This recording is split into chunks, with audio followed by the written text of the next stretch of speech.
Hello everyone, সবাই কেমন আছো? আজকে আবার অফ ডে, তাই ভাবলাম সকাল সকাল উঠে একটু মাছ রান্না করি। ফুলকপি, আলু, বড়ি দিয়ে পার্শে মাছ। তো চলো দেখি। প্রথমেই হচ্ছে পার্শে মাছ নিয়ে নিয়েছি। আমার এই পার্শে মাছ সুদূর সাতক্ষীরা থেকে এসেছে, আমার বাসা থেকে। আর কি কি লাগছে দেখি। লাগছে পেঁয়াজ এবং কাঁচা ঝাল, আলু, ফুলকপি। তো প্রথমে হচ্ছে আমি মাছগুলোকে একটু লবণ হলুদ মাখিয়ে নেব।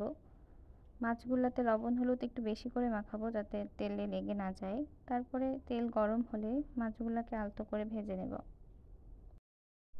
মাছ ভাজা ভালো হওয়া একটা তেল গরম হয়েছে কিনা এবং মাছে লবণ হলুদ ঠিক মতো লাগানো হয়েছে কিনা সেটার উপরে ডিপেন্ড করে।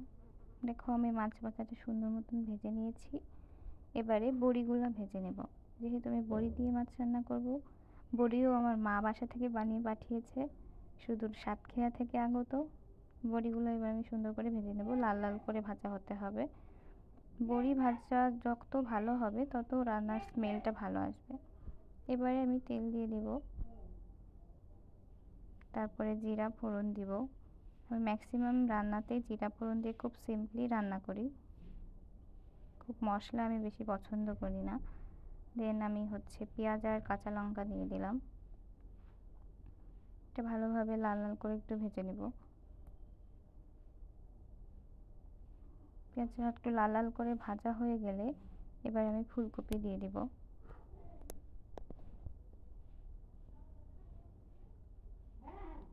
ফুলকপি ভাজার মধ্যেই আমি একটু আলু দিয়ে দিব।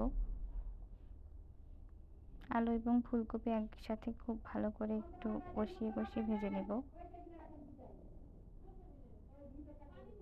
লবণ দিলাম, হলুদ পরিমাণ মতো দেব। তারপর ভালোভাবে এটাকে ভেজে নেব। দেখুন ভাজা প্রায় হয়ে গেছে। হালকা করে ভেজে নিলে ফুলকপির যে স্মেলটা এবং স্বাদটা দুইটাই বেড়ে যায়, এই জন্য আমি সব সবজি ভেজে রান্না করি। এবারে জল দিয়ে দেব। যতটুকু ঝোল রাখবেন ততটুকুই জল দেবেন। এবারে ঢেকে দেব। কিছুক্ষণ পর ঢাকনা খুলে যখন দেখবেন যে জল ফুটে গেছে, তখনই আমরা বড়িগুলো দিয়ে দিব। বড়িগুলো আগে দেওয়ার মানে হচ্ছে বড়িগুলো একটু সিদ্ধ হবে একটু বেশি। বড়ি কাঁচা কাঁচা থাকলে রান্নার টেস্টটা এভাবে আসে না। যখন এরকম আবার ফুটে যাবে এবং তখনই আমরা মাছগুলো আস্তে আস্তে দিয়ে দিব। মাছগুলো দেওয়ার পরে আস্তে আস্তে মাছগুলোকে সবজির নিচে মানে ঝোলের ভিতরে বসিয়ে দেব। তারপরে জিরা বাটা দিব। ঢাকনা খুলে জিরা বাটা দিব। এটা আমি কাঁচা জিরাই ব্লেন্ড করে নিয়েছি। এভাবে ভালো করে নেড়ে নেব এবং কিছুক্ষণ পরে দেখব যে আলু সিদ্ধ হয়েছে কিনা। আলুগুলা যদি সিদ্ধ হয়ে যায় এবং বড়িগুলা ফুলে উঠেছে কিনা, যদি সব ঠিকঠাক থাকে তাহলে আমার রান্না রেডি। চলুন সাজিয়ে নিই। বেগুন আমি আগে থেকে ভেজে রেখেছিলাম, আর বেগুন ভাজি খুবই পছন্দ। এবারে মাছ দিয়ে দিব। শীতকালীন সবজি দিয়ে মাছ রান্নার একটা সুন্দর স্মেল বের হয়েছে।